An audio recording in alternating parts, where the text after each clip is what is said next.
The bouncer's fingers dug into her arm hard enough to leave marks she'd find the next morning.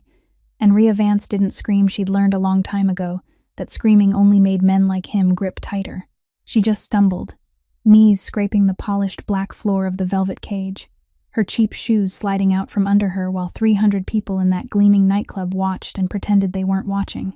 A bruise was already blooming purple along her cheekbone. Her father's wedding ring, the only thing she had left of him, swung loose on its chain and caught the strobe light for half a second before it disappeared back under her collar. She was 27. Soft-bodied in a way the world had taught her to apologize for. Exhausted from a double shift she'd only taken because her mother's hospital bills wouldn't pay themselves. And now she was being dragged toward the door like a bag of trash nobody wanted to claim. Nobody stood. Not the men in tailored suits sipping $40 whiskey. Not the women who looked away the second their eyes met hers. Not the bartender who suddenly found something fascinating about the glass he was drying. Grayson Fell, the man hauling her across that floor, had run this club for years and hadn't once been told no, and he didn't have a single reason to think tonight would be any different. But here's what Grayson didn't know. Up on the VIP level, half hidden in shadow at a table nobody else was allowed to touch, a man had been watching the whole thing from the moment it started. He hadn't moved. He hadn't blinked. He'd just set down his glass with a quiet click that, somehow, cut through the music. His name was Knox Halloran, and the people who knew that name didn't say it out loud. He was 37 years old, dressed in charcoal that cost more than Rhea made in 3 months, with the kind of stillness that isn't calm at all. It's the stillness of something deciding whether you get to keep walking. He owned the building Grayson was dragging her through. He owned the block it sat on. He owned half the people in that room, and most of the ones who weren't there. And Knox Halloran had exactly one rule, carved into him by a grief he'd never spoken about to a single living soul. He didn't, ever, let the strong put their hands on the weak. So when Grayson reached for the door, when Rhea's frightened sob slipped out before she could swallow it, the most dangerous man in the city stood up. Now, before we go any further, do me a small favor. If you believe the way a person looks should never decide whether they get treated like a human being, hit that like button, share this with somebody who needs to hear it tonight, and subscribe so you don't miss a story like this one. Alright, now let's go back to where this really began. 4 hours before her arm was clamped tight, Rhea Vance stood before the mirror in the cramped apartment on the 3rd floor of an old building in Baltimore, tying back her hair and telling herself that she only had to make it through one more shift. She'd never wanted to set foot in a place like the Velvet Cage, a nightclub where money flowed like water, and people measured a human being's worth by the watch on their wrist, but she didn't have any other choice. The truth was as simple as it was cruel. The overnight job cleaning and washing glasses there paid more cash than anywhere else she'd ever applied, paid it that very night, with no questions, no tangled paperwork, and that was exactly what she needed, when every dollar had to go to one single place. That place was hospital room number 214, where her mother, Colleen Vance, lay fighting a cancer that had eaten deep into her bones and had drained the meager savings the two of them had scraped together many months before. Each round of chemotherapy was a number that made Rhea's heart tighten. Each bill that arrived in the mail was a reminder that love in this world wasn't free. And she had learned that in the bitterest way, watching her account balance fall below 2 digits, while the list of things that had to be paid only kept growing longer. There had been a time when Rhea believed her life would turn in another direction. Once, she had been a promising art restoration student, a girl who spent hours bent beneath a yellow lamp, carefully bringing back each faded brushstroke on old paintings, a girl whose teachers said she had rare eyes and hands that knew how to listen to broken things. She had once dreamed of a small studio of her own, of afternoons scented with solvents and oil paint, of rescuing things other people had been too quick to throw away, because she had always believed that nothing was so damaged it couldn't be healed if someone was patient enough to truly look at it. But then her father died suddenly, after nothing more than a heart attack on a winter morning, and before the grief had even settled, her mother fell ill. That dream was folded away as neatly as a painting taken down from a wall and put into storage, still there, but no longer seen by anyone.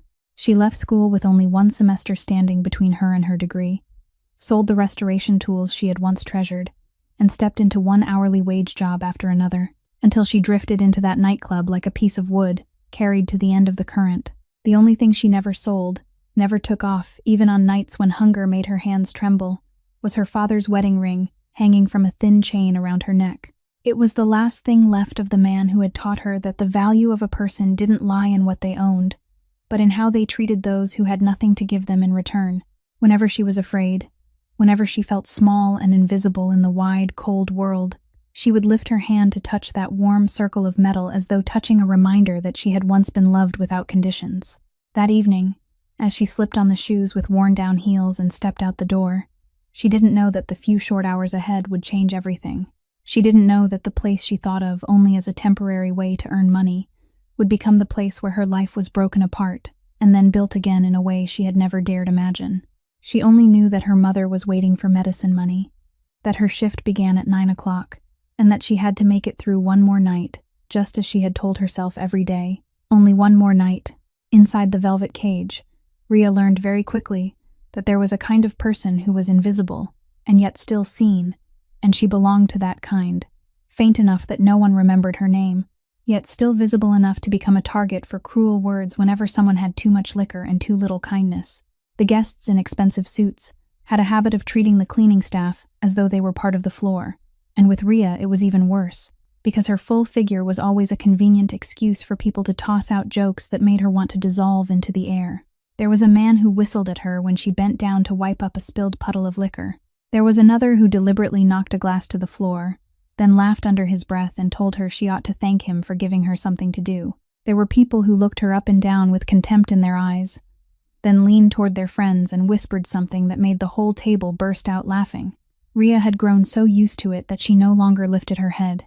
She only kept it lowered, finished the work, and folded herself as small as she could, hoping that if she was quiet enough, the malice would pass over without touching her. She didn't tell her mother about any of it. She didn't tell anyone, because she believed complaining wouldn't change anything, and because deep down, she had begun to believe the things people said. She had begun to think that maybe she truly deserved to be treated that way, a poisonous thought that crept into her mind a little more each day, like water seeping through cracks in stone. In that cold place, the only person who treated her like a human being was Maeve, the night shift manager, a woman past 50, with neatly cropped silver hair and unusually sharp eyes, a quiet woman who always saved Rhea a late supper, always assigned her to work in areas away from the most aggressive guests, and sometimes simply placed a hand on her shoulder when she caught Rhea secretly wiping away tears in the storage room. There was something about Maeve that made Rhea feel she wasn't entirely like an ordinary nightclub manager. The way she watched everyone in the room as though memorizing every detail, the way she always seemed to know trouble was coming before it happened, the way she sometimes disappeared into the office and came back out with the face of someone who had just heard something important. But Rhea never asked, because in this world, people learned that the less curious they were, the safer they remained.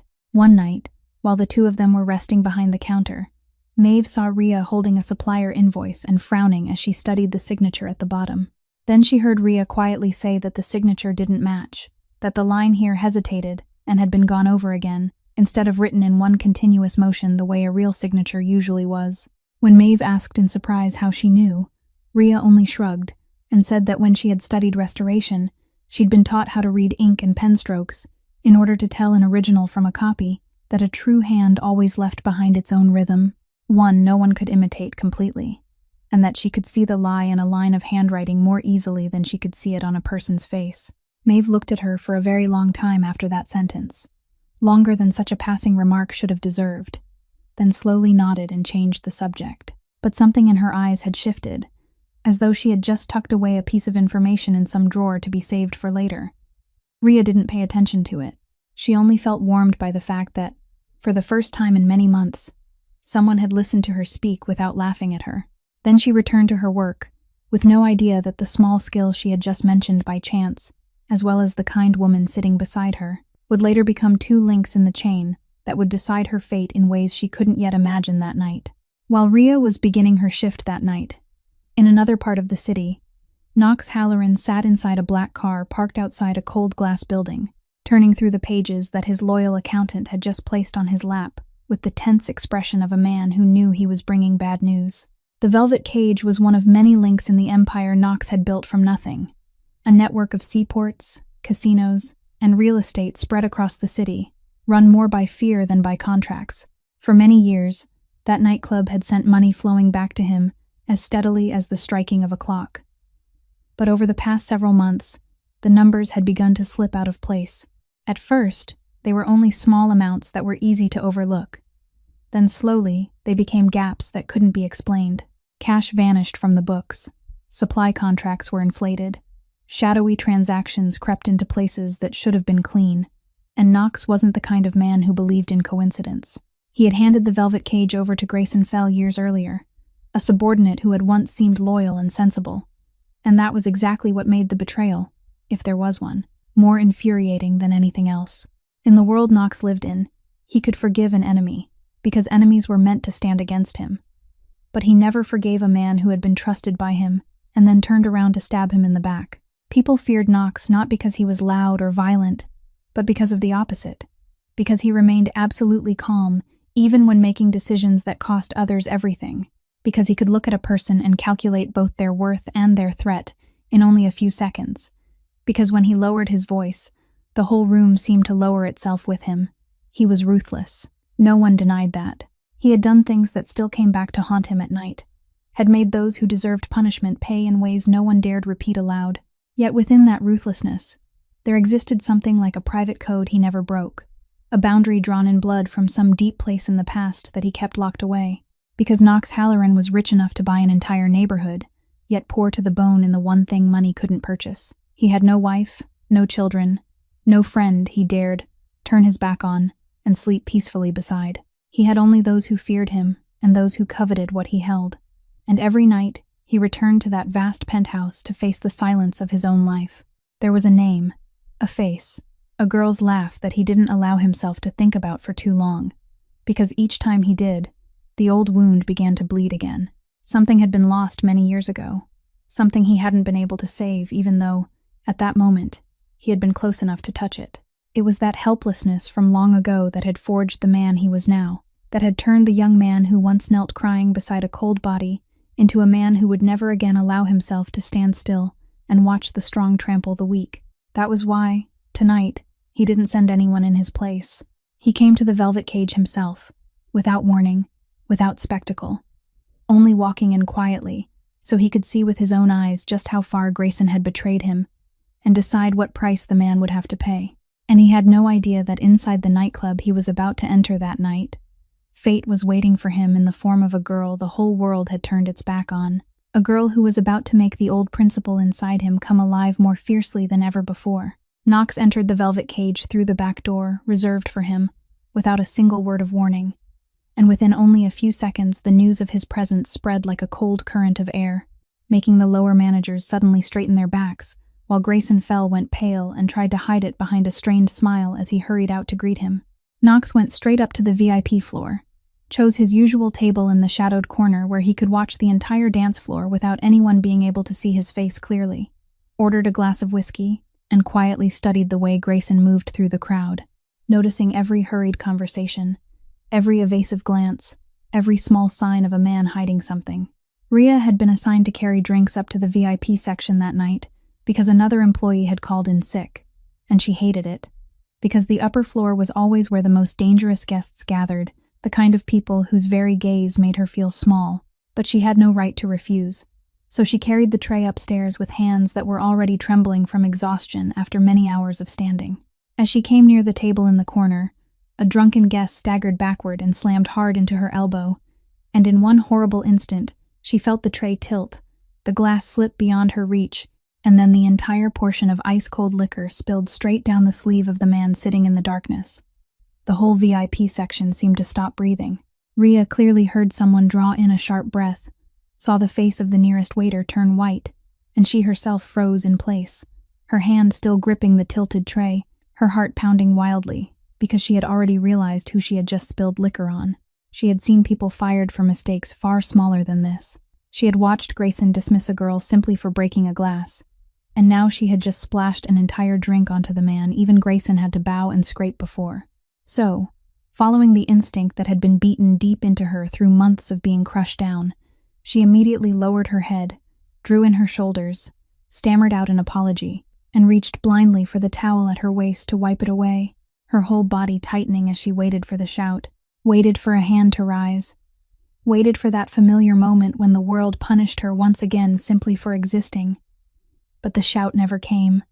Knox didn't move. He only looked slowly down at his drenched sleeve, then lifted his eyes to her.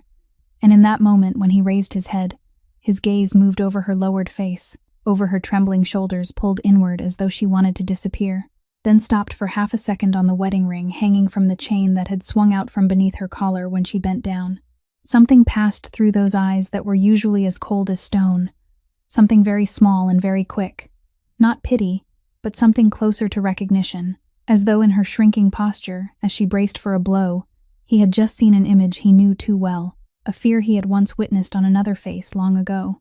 He raised a hand to stop the guard who was rushing toward her, a small but decisive gesture that made the man freeze in place. Then he spoke in a low, calm voice, so steady she almost couldn't believe what she was hearing, telling her that she was all right, that it was only a glass of liquor. Rhea lifted her eyes for a brief second and met his gaze, and what bewildered her most wasn't that he had spared her, but that she couldn't read in his eyes the contempt she was so used to seeing in everyone else in that room. Then she quickly lowered her head again, stammered her thanks, and turned away as fast as she could, without knowing that the man was still watching her back disappear into the crowd, and that inside him, something he had thought had died long ago had just stirred softly. Still trembling after the encounter in the VIP section, Rhea retreated into the back hallway that led toward the storage area to steady herself and put away the tray. And it was there, in that quiet place, cut off from the music, that through the narrow crack of Grayson's office door, she accidentally heard something she never should have heard. Inside, Grayson's voice was lowered but still clear enough, speaking to another man whose face she couldn't see.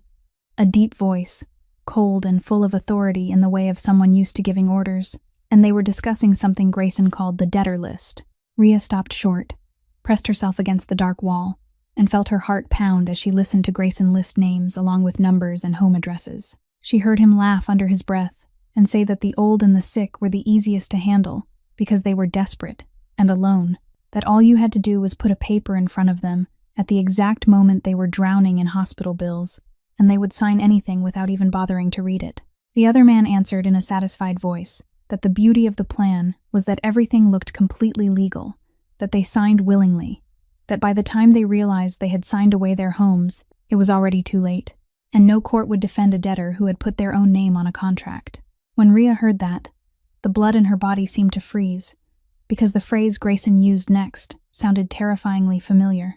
He mentioned a medical relief fund, a program pretending to be a charity, one that targeted families ruined by illness and slipped papers into their hands promising help with hospital bills, but hidden beneath all that kind language was a clause transferring ownership of their homes. And with a horror rising into her throat until she could barely breathe, she suddenly remembered that only a few weeks earlier, her own mother had told her about a polite man who had come all the way to her hospital room, speaking sweetly about a fund that helped cancer patients. Her mother, in pain and desperate beneath the weight of all those piled-up bills, had signed several papers she believed would save the two of them.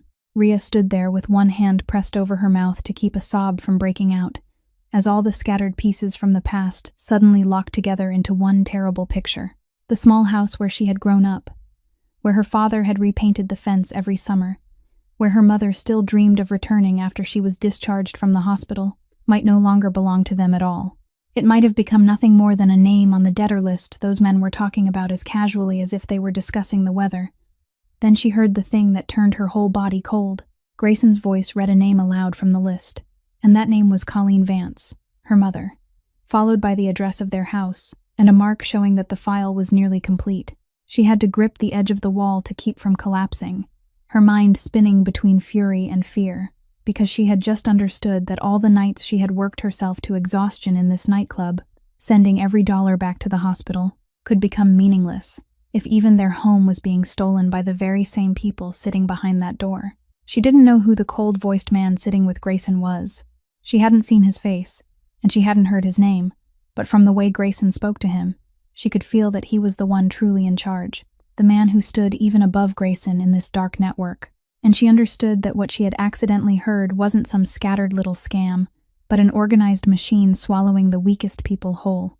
She should have quietly slipped away. She should have pretended she had never heard a thing, but her legs had gone numb with shock. And in that very moment, as she stood frozen in place, a hand suddenly came down on her shoulder from behind. The hand gripping her shoulder belonged to one of Grayson's cold-faced men, a guard who usually stood watch at his door, and before Rhea could come up with even a single explanation, he had dragged her into the office, where Grayson was standing with a face that had shifted from smug satisfaction into the dangerous coldness of a man who had just realized his secret had been overheard. The man with the cold voice had just stepped out to make an urgent call, leaving only Grayson behind, and he slowly stepped closer to her, asking in a soft, syrupy voice full of threat how long she had been standing out there and what she had heard, while his eyes swept over her face, searching for any sign of a lie. Rhea tried to keep her voice steady, stammering that she had only come down to put away the tray and hadn't heard anything, that she was just about to go back to the floor. But she had never been good at lying, and the terror still stamped clearly across her face, after what she had just heard betrayed her more plainly than any words could have. Grayson only gave a dry, scornful laugh and shook his head, as though disappointed that she would insult his intelligence so badly. He stepped close enough that he was almost in her face, lowered his voice, and told her he didn't like people sticking their noses into things that weren't their business, that in this place there were things a person only had to hear wrong once to vanish without a trace, and that she ought to understand that a cleaning girl like her had words that carried no weight at all compared with his. Rhea felt fear rise until it nearly choked her. She shook her head desperately and began to plead again, stammering that she wouldn't say anything to anyone, that she only needed this job, that her mother was in the hospital and needed her. But the moment she mentioned her mother, her voice broke, and that trembling in her words only confirmed for Grayson that she had heard too much, that she knew about the list, that she even knew the name Colleen Vance, which he had read aloud only a few minutes before. Grayson's face darkened, and without a word of warning, his hand flew up and struck her across the face with such force that her head snapped to one side and she staggered backward into the shelving behind her, her ears ringing, her mouth bitter, tears spilling uncontrollably from pain and from the shock of violence that had come so suddenly. He stood there watching her crumple without the slightest flicker of pity, then said in a voice that had already calculated everything that now he would give her a proper reason to disappear from here without anyone asking questions. He would tell everyone she was a thief, that he had caught her stealing money from the safe, and no one in this nightclub would doubt the word of the manager to defend some nameless cleaning girl. Rhea lifted her eyes to him through her tears, understanding with a cold, hopeless horror that he had already set the trap, that slapping her was only the beginning, and that his plan was to throw her out in front of the crowd as a thief, both to silence her and to destroy the little credibility she had. That way, even if she later dared to open her mouth about that list, no one would believe the words of a girl who had just been fired for stealing.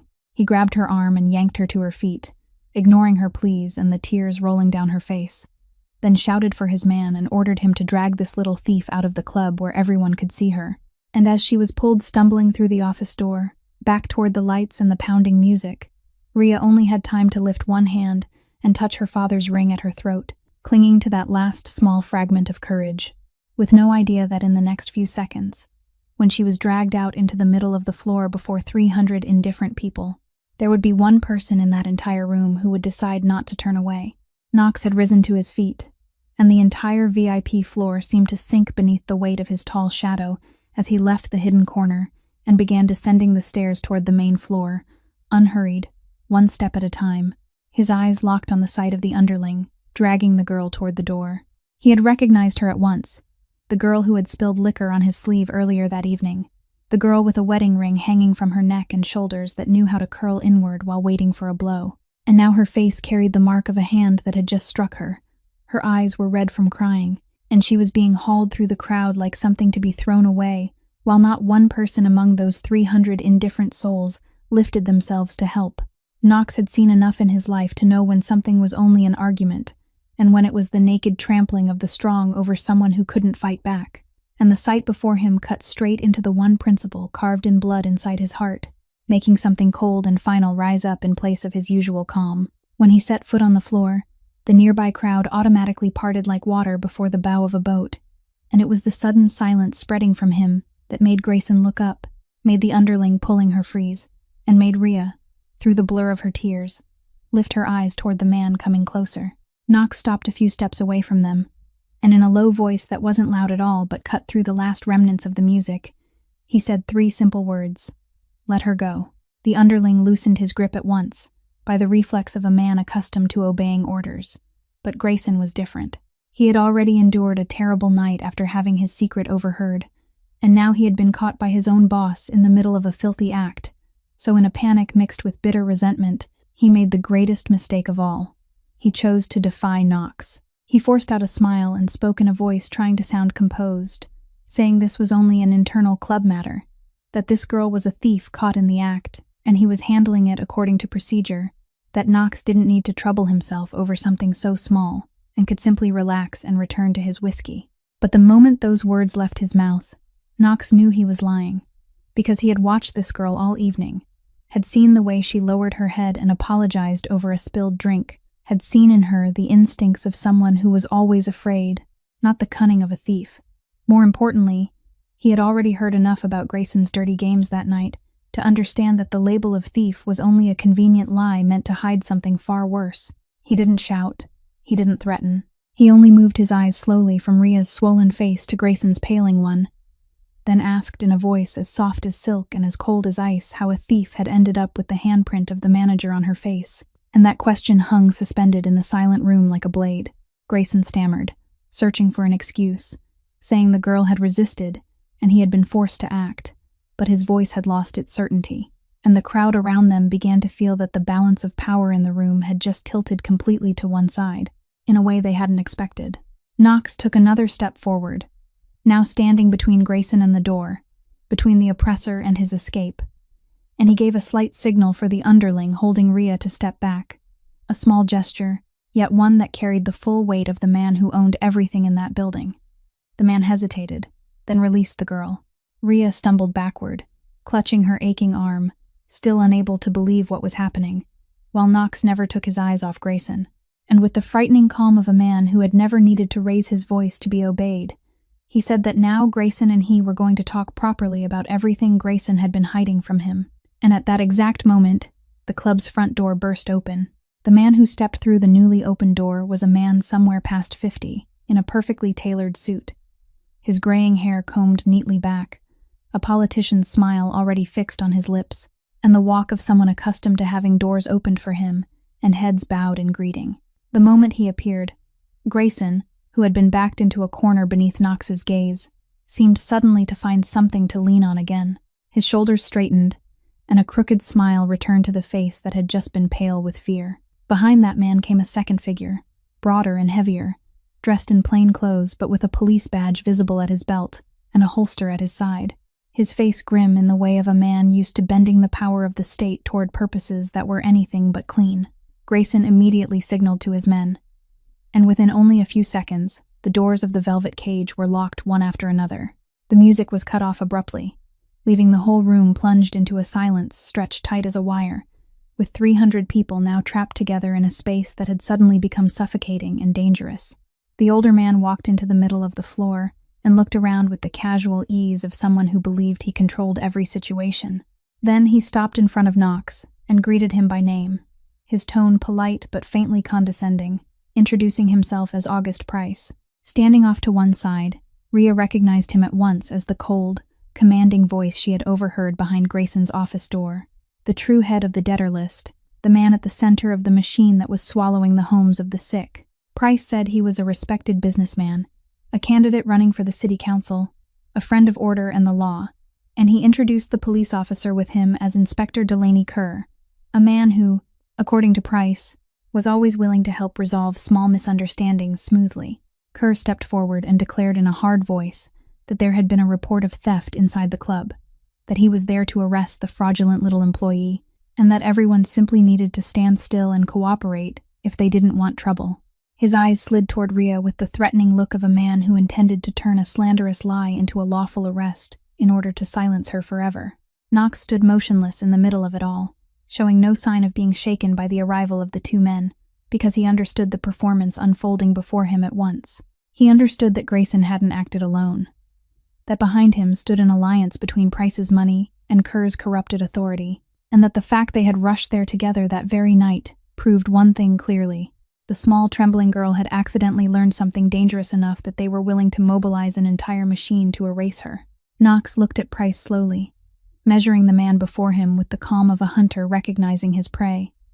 And while the air between the two powerful men thickened until it felt as though it could be cut, in a shadowed corner behind the bar, a young bartender who had witnessed the entire scene quietly slipped his phone from his pocket, pressed it close against his body so no one would see, and began recording everything, from the locked doors, to the girl's swollen face, to the inspector's badge, as he used the law to shield a crime. The young man's hand shook, but he held the phone tight, because something in that moment told him that what was happening before his eyes needed to be recorded. Price, completely unaware of the electronic eye watching him, smiled and told Knox that he was an intelligent man, so he surely understood when it was best to stay out of other people's business, and that it would be better for everyone if he allowed Inspector Kerr to do his job and let them all return to a pleasant evening.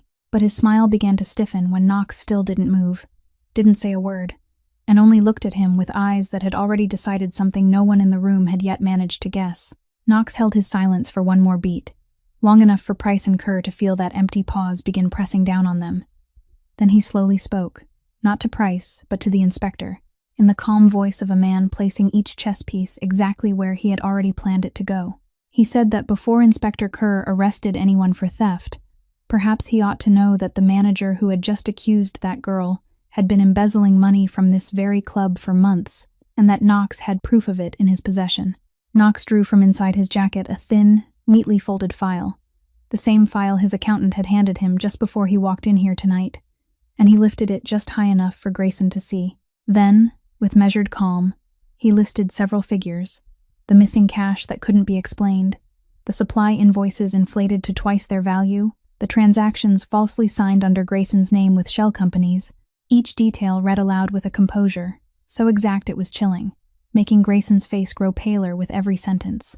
Knox said that what he held in his hand alone was enough to prove the real thief in this club wasn't the girl standing there, but the very man who had just slandered her, and that if Inspector Kerr still wanted to make an arrest tonight, then perhaps the name on the warrant should be Grayson Fell, and no one else. Kerr glanced at the file, then over at Price, the confidence on his face beginning to crack, because he was a man used to bending the law for quiet little matters that left no trace, not the kind willing to expose himself in a room full of witnesses to protect a crime already backed by written evidence in black and white. Knox noticed that hesitation and immediately pressed deeper. He reminded Kerr that a police inspector putting cuffs on an innocent victim to protect an embezzler was the kind of thing that could destroy both the inspector's career and his freedom, that there were too many eyes watching in this room, and that Knox advised Kerr to ask himself whether August Price was worth losing everything for. That sentence struck the deepest fear of a corrupt man, the fear of being abandoned when everything came apart, and Kerr, after a brief glance between the stiffened Price and the unshaken Knox, made the choice of a man who always valued his own safety above all else. He slowly removed the badge from his belt, set it down on the nearest bar top with a dry, sharp click, muttered that he had nothing to do with this and that he had never been here tonight, then turned and walked straight toward the door, unlocking it himself and stepping out into the night, leaving Price standing rooted to the middle of the floor. The inspector's retreat seemed to pull away the last support holding Grayson upright, and when the underling beside him also began to step back in confusion, Knox gave a slight nod to Shane, the loyal man who always followed him in silence. In an instant, Shane and several of Knox's men closed in on Grayson from both sides, twisted his arms behind his back, and pinned him down cleanly, without a single wasted sound. Grayson struggled, cursing and threatening loudly, shouting that Knox didn't understand who he had just crossed, that there were forces behind this far larger than he could imagine. But Knox only stepped closer, bent down to look straight into his eyes, and quietly said that he would be very pleased to hear Grayson tell him all about those forces, one name at a time, but that would come later. For now, Grayson would be wise to keep quiet. Then Knox straightened, turned his gaze toward August Price, who still stood there with his smile completely gone, and the entire room understood that the real confrontation had only just begun. While Grayson was being held down and Price still stood motionless, measuring the situation, a figure separated from the crowd and walked toward Knox with a strangely calm stride in the middle of the chaos. When Rhea realized it was Maeve, she thought the kind night shift manager was only another frightened witness like everyone else, until she saw Knox give the woman a slight nod of greeting, a gesture of recognition, and heard Maeve answer in a calm, professional voice that everything had been fully recorded and was exactly as she had reported. Rhea stood frozen, her mind unable to process what she had just heard. Because that sentence, the way Maeve stood upright and spoke as an equal to the most powerful man in the room, the presence so completely different from the woman who had quietly saved her late-night meals, all of it came together into a truth she didn't dare believe. Maeve turned to look at her, and in those sharp eyes there was both tenderness and an unspoken apology. Then she admitted what Rhea was slowly beginning to guess, that she wasn't an ordinary nightclub manager, that she was one of Knox's people, planted by him inside the velvet cage many months earlier, with the task of quietly watching Grayson after the numbers in the books began showing signs of irregularity. She explained gently that it was her steady reports about the suspicious transactions, about Grayson's secret meetings with strangers, about the increasingly dark atmosphere settling over the club that had made Knox decide to come there in person tonight, to see it with his own eyes and take action, and that his presence in this room, the thing Rhea had believed was an almost unbelievable stroke of luck, was in fact the result of months of silent preparation. For Rhea, that confession came down like a double wave, both a relief and a shock, because she had just realized that the only person who had treated her kindly in this cruel place had also been carrying a secret, that those caring gestures might have been only the cover for an operation. And for a moment her heart stung with the familiar hurt of someone the world had taught too many times not to trust kindness. But Maeve seemed to read that thought. She stepped closer and took Rhea's trembling hand, saying softly that it was true she had been sent there to watch Grayson, but the kindness she had shown Rhea had never been false, that she had watched her for many weeks and seen in her a rare decency in the middle of this mire, that the late-night meals, the shifts arranged in safer corners, the time she had placed a hand on Rhea's shoulder had all come from a real person, not from an assignment. She added, with a meaningful look, that the night Rhea had casually told her about her ability to read handwriting and tell real signatures from forged ones, Maeve hadn't treated it as passing talk, that she had remembered it carefully because she had sensed that a skill like that could become profoundly important in the fight ahead, and those words sent a faint chill through Rhea, though she still didn't fully understand their meaning. Knox, standing nearby, finally turned and looked at the girl completely, and for the first time that night, he allowed his gaze to rest on her long enough for her to feel the weight of it, not the cold, assessing look he had given Grayson or Price, but a different kind of attention, as though he was seeing in her something more important than the role of an accidental victim.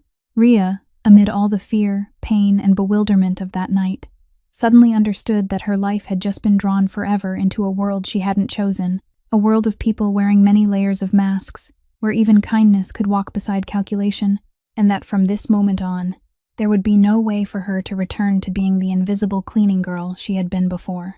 After Grayson had been taken away and August Price, following one long, spiteful look toward Knox, was also forced to retreat through the now unlocked door because he knew the board was not tilted in his favor tonight, the whole room, which had been frozen solid in fear, began to stir faintly back to life. The strange thing was that it took only one man daring to rise among 300 silent people, only a single act breaking the spell of indifference, for courage to seem to spread through the air like something contagious. One by one, people began to move, as though they had suddenly remembered that they, too, had hands, feet, and voices. The young bartender who had recorded the video quietly put his phone away and stepped out to bring Rhea a glass of water. A middle-aged woman, seated at a nearby table, hurriedly pulled several tissues from her purse and handed them to Rhea so she could wipe her face. Two male guests picked up a chair that had been knocked over and set it upright again, and even those who, only minutes earlier, had lowered their heads to avoid her eyes now looked up with guilt, as though Knox's courage had forced every person in that room to face their own cowardice. Rhea sat there, surrounded by unfamiliar hands, reaching toward her with kindness for the first time, and she broke down crying, but this time it wasn't from pain or fear. It was from a strange emotion she had forgotten long ago, the feeling of being seen as a human being and not as an invisible shadow. Knox walked closer, and the crowd automatically parted to make room for him. He didn't say much. He only bent down and quietly asked whether she needed someone to look at the wound on her face. A simple question, yet spoken with such gentleness that Rhea lifted her eyes to him in stunned disbelief, because she couldn't make the man who had just subdued both a police inspector and a powerful businessman fit with the man now worrying over the swollen cheek of a cleaning girl. She shook her head, murmured her thanks for saving her, then couldn't stop herself from asking the question that had been aching inside her, ever since he had risen from the table in the corner, why he had done it, why in a room full of people he alone had been willing to act for a stranger who was nothing to him. Knox was silent for a long while, and in that moment his stone-cold face seemed to soften slightly, his eyes looking somewhere beyond the room, beyond even the years.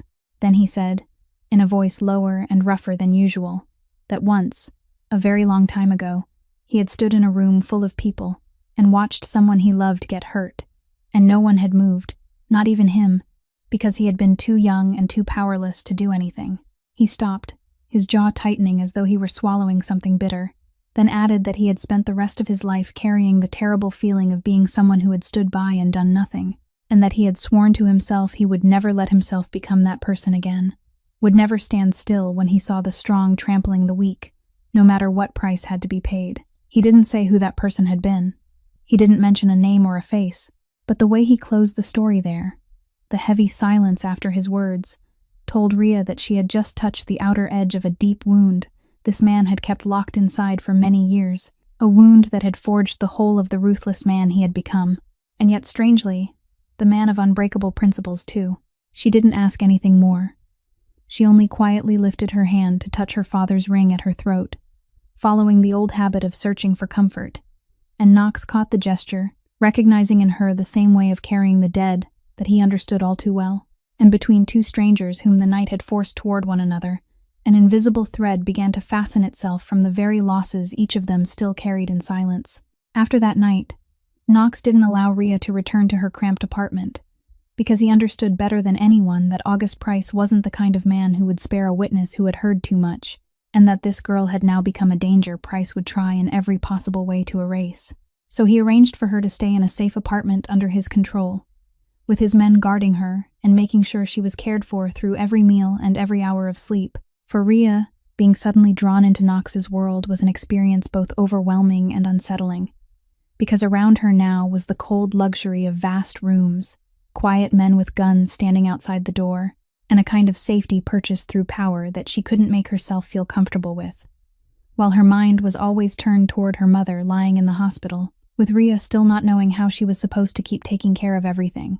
She and Knox began having brief conversations, usually late at night when he stopped by to check on the situation, and through each hesitant fragment of dialogue, two people who seemed completely opposed to each other slowly began revealing their hidden corners. Rhea saw in Knox not a hero, as his actions at the club might have suggested, but a complicated and frightening human being.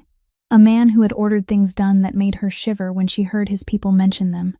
A man who controlled an entire underground empire through fear, and sometimes through violence. She had to remind herself that the gentleness he showed her couldn't erase that ruthless nature, that she shouldn't let gratitude turn into something more dangerous.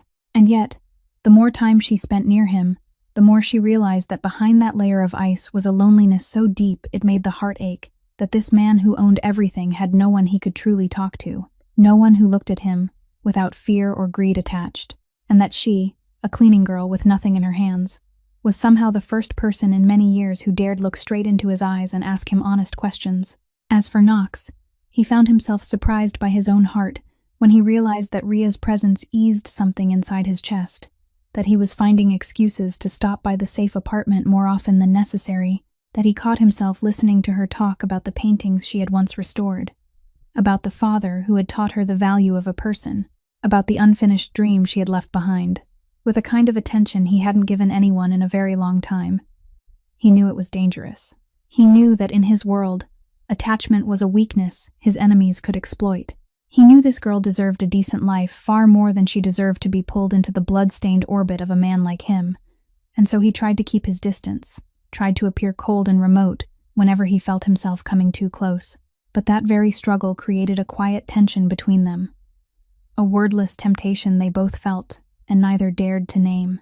One night, when Rhea couldn't sleep because she was worried about her mother and had gone to sit by the window, looking down at the city lit below, Knox came and sat beside her in silence. She softly said that she was afraid that no matter how much power he had, she would still lose everything.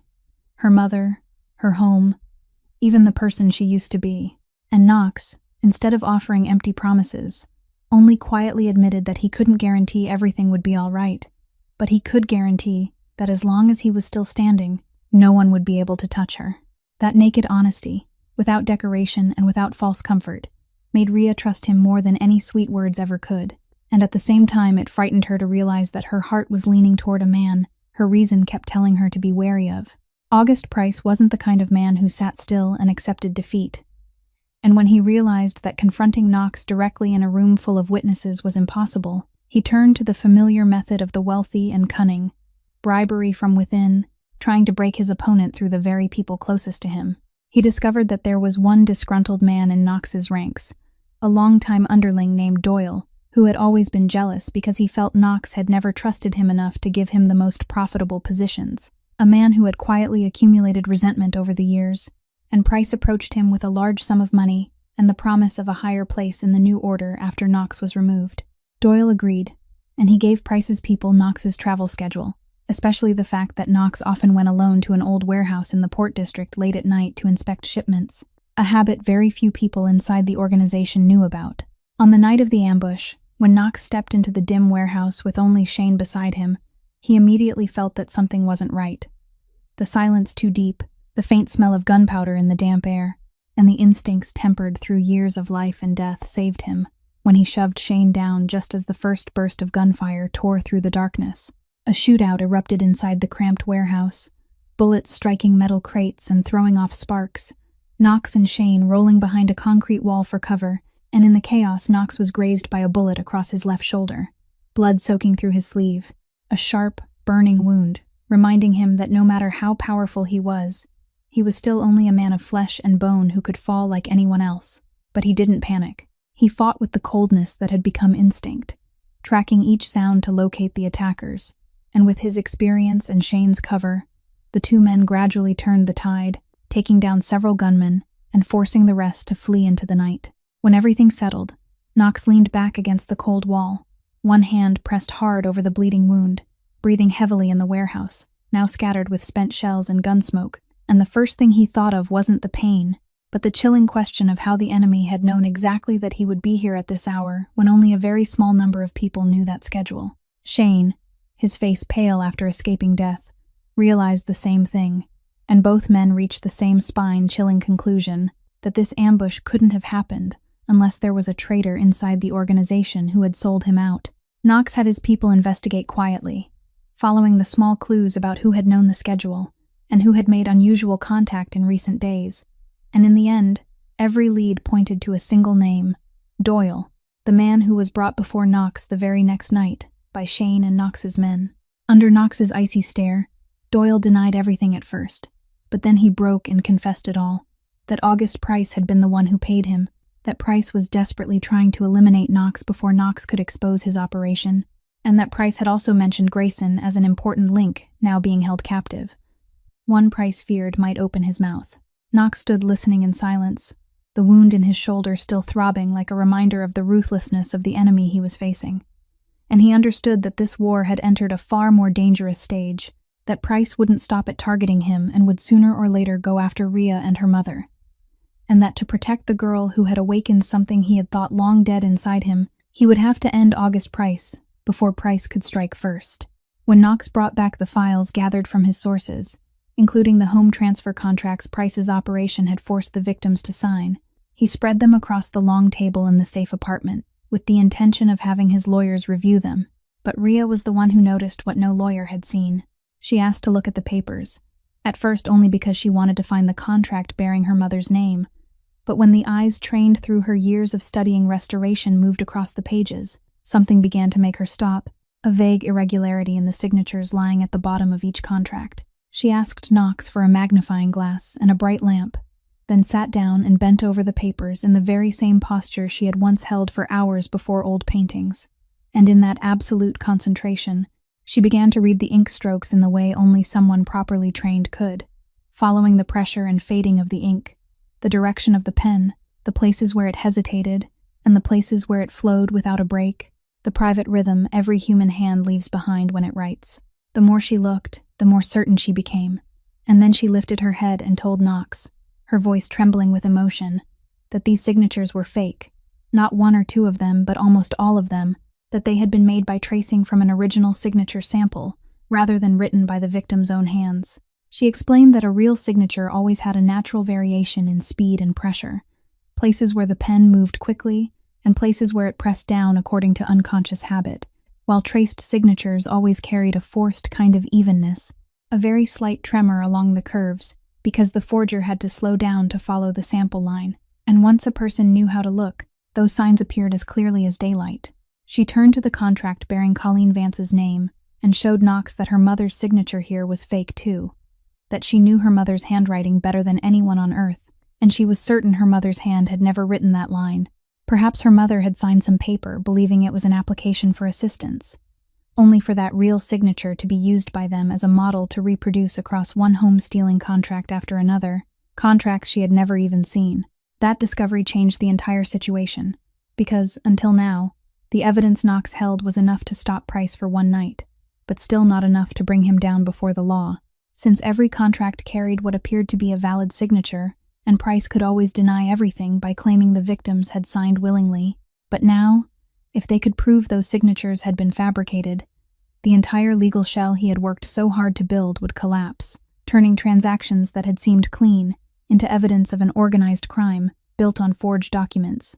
Knox looked at the girl bent over the pile of files, her eyes bright with a belief and determination he had never seen in her before, and for the first time he realized she wasn't a weak victim who needed him to shelter her, but a person who possessed a weapon that neither his power nor his money could buy, an eye that could see through the lies hidden in every stroke of ink. Rhea, who had spent her whole life being taught that she was useless and invisible, felt for the first time that her hands truly mattered, that the skill she had thought had died with her unfinished dream had now become the key to saving her own mother and dozens of other people. She lifted her eyes to Knox and said firmly that she wanted to be the one to expose August Price, that she wouldn't sit still and hide behind walls waiting for someone else to save her anymore. And in that steady gaze, Knox saw a girl entirely different from the one who had once been dragged across the dance floor that night. Just as the evidence was finally in their hands, a call from the hospital struck like a blow, reporting that Colleen Vance's condition had suddenly taken a dangerous turn, and when Rhea rushed to the hospital room in a panic, she learned news even more horrifying than her mother's illness itself. The insurance package covering Colleen's treatment had just been canceled for reasons no one could explain, causing the medication regimen that was keeping her alive to be cut off halfway through. Rhea nearly collapsed when she understood that this wasn't some random administrative error, but a calculated act of revenge, and that instinct was confirmed by Knox when his people traced it back and found that August Price, through his tangled connections in the insurance and medical worlds, had interfered to cut off Colleen's medication. A brutally silent message sent to Rhea that as long as she kept fighting him, her mother's life would be the price.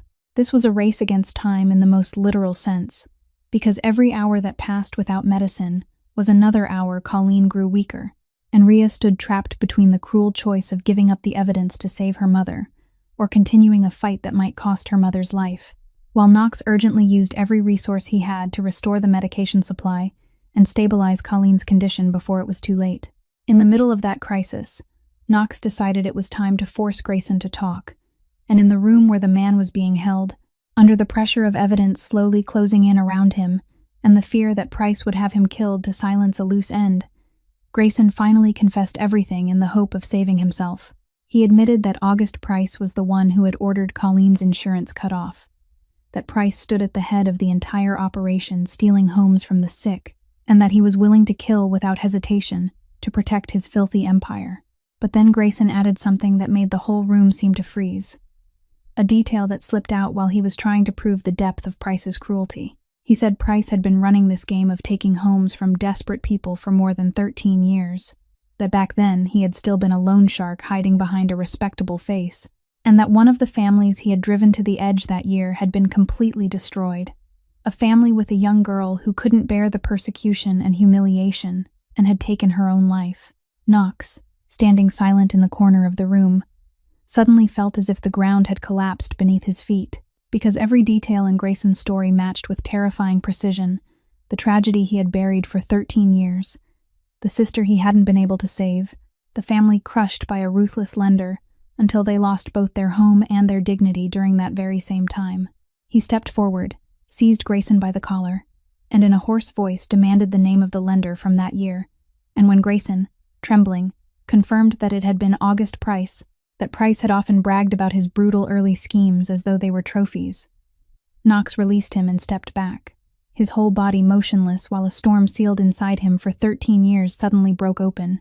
The man who had destroyed his sister, the man who had driven that girl to the death Knox had carried through his whole life like a wound that would never heal, the nameless man he had hated in helpless fury for all those years, had turned out to be August Price, the same man who was now once again raising his cruel hand against a sick mother and a girl Knox had sworn to protect.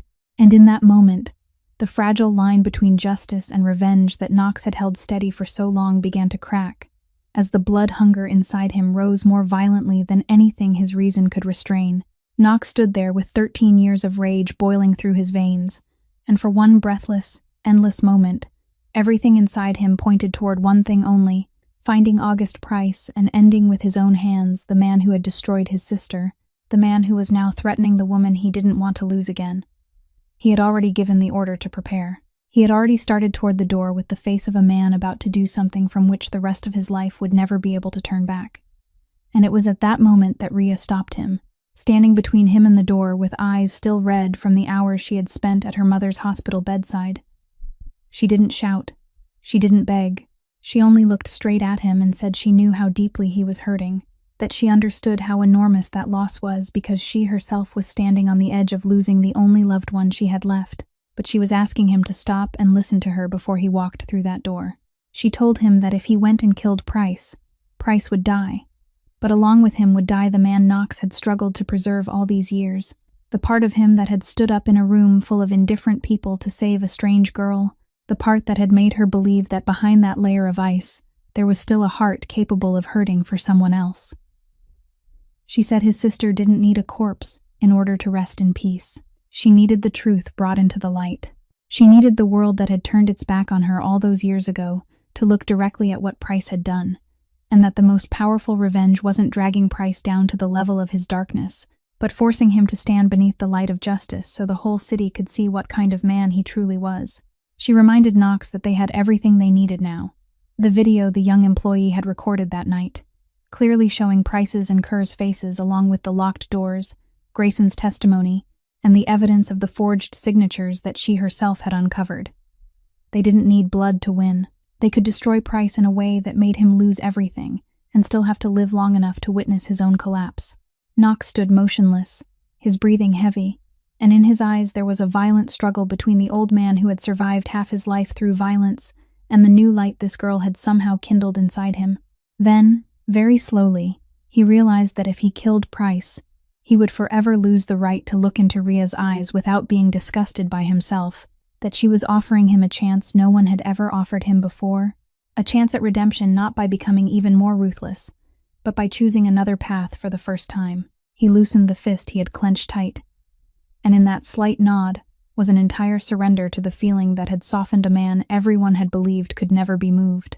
They began acting Rhea's way, and the machine Knox commanded was redirected, not toward bloodshed, but toward bringing the truth into the light.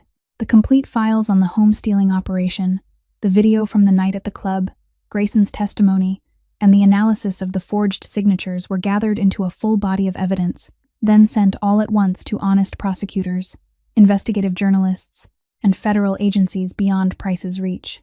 When every piece was made public at the same time, August Price's seemingly untouchable empire collapsed within only a few days. His partners rushed to turn their backs on him. The people he had once bought began competing to testify in order to save themselves. And one morning, in front of the media cameras he had once used to polish his name, August Price was led away in handcuffs under broad daylight. The face that had always worn a politician's smile now twisted by the realization that this time, neither money nor connections could save him. Knox stood at a distance and silently watched it happen, and for the first time in 13 years, he felt that the wound inside him was no longer bleeding, not because Price was dead, but because the truth had finally been told. Beside him, Rhea gently placed her hand over his, a quiet gesture saying that both of them had just been freed from something that had held them captive for far too long. I noticed that there is a safety note attached by the system at the end of this message.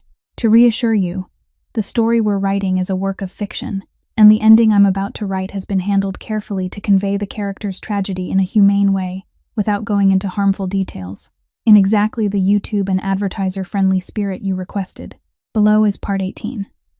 When the truth was fully brought into the light, the greatest miracle wasn't the collapse of August Price, but what happened afterward. Because once the story was exposed, one victim after another began stepping out of the darkness. The elderly, the sick, the families whose homes had once been stolen in silence and humiliation, now finding the courage to speak when they learned they weren't alone. An old man who had lost the house he had lived in his whole life. A widowed woman who had signed the fateful paper in a moment of desperation. One person after another rose to their feet, just as courage had spread through the club that night, and it was those testimonies that closed every door of escape Price might have had before the law. The forged contracts were declared invalid. The small house where Rhea had grown up, where her father had repainted the fence every summer, was returned to the rightful owner's name, and more important than anything, the medication for Colleen's treatment was restored in time, thanks to Knox's intervention, so that after those critical days, her condition gradually stabilized again, and she could hold her daughter's hand and smile once more. As for Knox, the man who had once ruled through fear, began a transformation that was slow, but real. He didn't become a saint overnight, because his past couldn't be erased by a single decision, but he began dismantling the darkest parts of his empire, turning the enormous power and resources he held toward protection instead of exploitation, quietly helping the vulnerable people he might once have never bothered to look at, as though every good deed were one brick he was laying down to rebuild himself. And then, on one peaceful afternoon, when golden sunlight poured through the windows of the house that had been returned, Knox came to visit, and Rhea stepped out to greet him, no longer the girl who had once curled inward waiting for a blow, but a woman who had found her own worth again. Remember how this story began, with a rough hand clamping around her wrist and dragging her across the floor, while 300 people turned their faces away. And now, standing on the porch in the gentle evening light, another hand reached for hers, this time not gripping hard, but holding it tenderly, not pulling her toward the darkness, but taking her hand, like a promise that she would never have to face this world alone again. Two people carrying wounds that had seemed impossible to heal, a girl whom the whole world had taught to believe she was invisible, and a man imprisoned by the past in his loneliness, finally found in each other what money, power, and endurance had never been able to give them: the chance to be seen, to be cherished, and to be loved exactly as they were. This story, ladies and gentlemen, leaves us with a lesson both simple and profound: that a person's value never lies in appearance, body shape, status, or the amount of money in their pocket, but in the inherent dignity every human being is born deserving to have respected, and that sometimes it takes only one person daring to stand up in the middle of a silent crowd to rekindle courage in everyone else. It reminds us that kindness and respect for the vulnerable have never been small things, that every time we choose not to turn away from injustice, we are helping make this world a little kinder. If this story has touched your heart, please subscribe to our channel, press the like button, and share the video so we can spread meaningful stories together and bring you more compelling videos every day. How do you feel about this story? And what does it remind you of in the real life around you? Please leave a comment sharing the feelings from deep within your heart, because we're always hoping to hear what is in yours. We wish everyone watching this video good health, a joyful life, and peace every day. Goodbye, and we'll see you again in the next video.